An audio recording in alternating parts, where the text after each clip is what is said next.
Really, how I got into this points and credit card was graduating from college and sort of transitioning to the real world.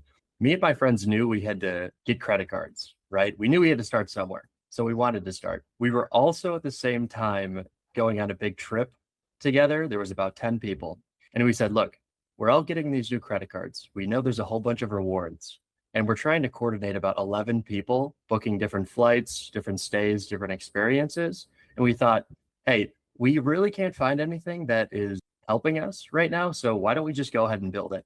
So we really started by saying we thought there wasn't a good solution to help us with a use case like that, but also just to get us up to speed with using credit cards as being new to them.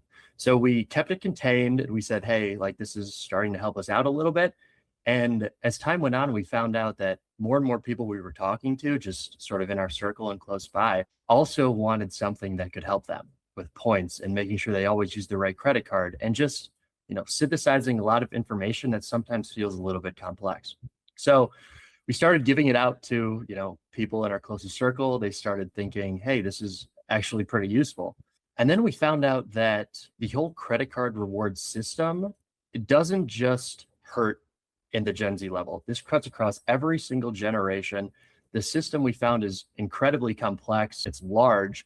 And I think one stat specifically that really stood out to us that thought, hey, maybe this is something we can give out to other consumers is that we have around $40 billion worth of credit card rewards every single year. So this is a 2022 report from the CFPB.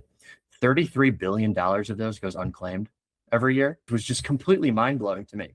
So really, we started locally. We knew we needed something, and then we spread out along our network. We found that this was a bigger problem than we had initially anticipated, and we really just want to help the consumer. Awesome. What are some of the cool trips that you and your friends have been able to take since getting a little bit more organized with your points? Yeah, so last year was probably our last biggest one. It was me and a few friends. We were trying to line it up with the Champions League. If you follow soccer, some people love football. In the middle of the summer, we were out in Europe. We hit London, we hit Munich, Austria, and it was an absolute blast. Where we were in Munich during that Champions League final, and we used some of the tools we built, right? It's amazing that we could build something that we actually found useful, and we thought that, we can save money for ourselves.